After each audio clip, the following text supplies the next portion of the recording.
morning. Hope you're doing well today. Another beautiful day God has blessed us with.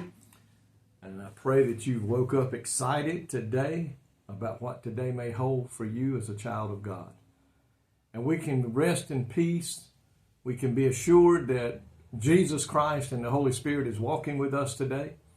And no matter what we face, they're there to help us, to guide and direct us, if we will listen to them. I want to look in Proverbs this morning, chapter 16, verses 1, 2, and 3.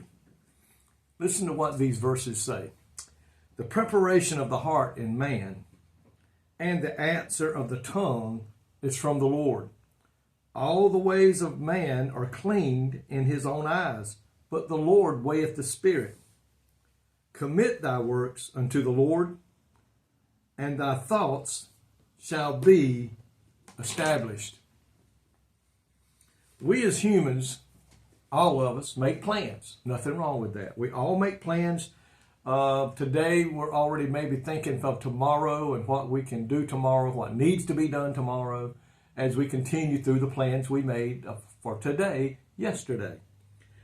The ability to carry out those plans, the ability to go to your workplace today and do the job you've been hired to do, that ability comes from God.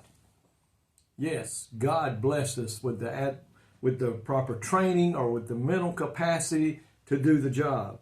And it says all the ways of man are clean in our own eyes. You know, we look at things from our perspective.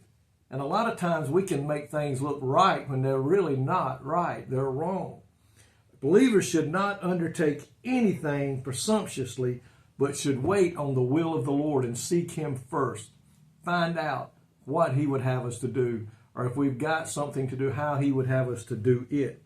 If our works and our motives are right, we can commit them to the Lord and be assured that He will establish them and He will bless us. That's why the Bible says, in all your ways acknowledge Him.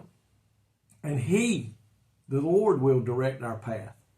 Nothing wrong in us making plans. Nothing wrong in us looking at things and determining whether we can do this or should do this and do it this way. But look back at that second verse. It says, the ways of man are clean in our own eyes. Folks, we are often blind to our own faults sometimes in our spiritual poverty.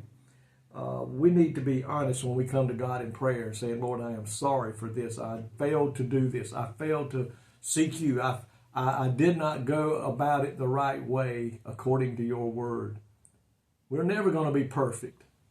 We're going to make mistakes. We're going to fail to do something, or we're going to do something we should. But you know what? We serve an awesome and a mighty God. The Lord knows our weakest points. The Lord knows our strongest points. And it looks at these three verses. The preparation of the heart is in us. We make plans, but the Lord helps us and directs us. And if we commit our ways to Him and seek Him first in everything that we do, He says right there, He says, seek the Lord, commit your work unto the Lord, and thy thoughts, the way we should handle, what we should do, what we should say, will be established by the Lord. And if we're right and we do what He wants us to do, you know what? He's going to bless it. He's going to help it to prosper. And He's going to help us to be in favor when we need to be in favor with someone to help us out. Folks, today God is an awesome God. He cares about you. He cares about me. And He knows today what we're going to face tomorrow and what we will need tomorrow. So why don't we put our trust completely in Him and seek Him first before we do anything, to make sure we are in line with the Word of God. Thank you, Lord, today, that your Word is here for us to study and to read, that the Holy Spirit is here walking with us and talking to us and directing us in the way we should go. And Lord, you're still here with us too. You're in our hearts. You guide and direct us. You speak to us in your Word. And Lord, we know today that if we'll listen and follow your directions, things are going to come out good. And Lord, we are so thankful for that today. Bless everyone that's listening today, God. Guide and direct their steps, their thoughts, and the things that they need to do today. I pray in your name. Amen. Folks, may God richly bless you today is my prayer.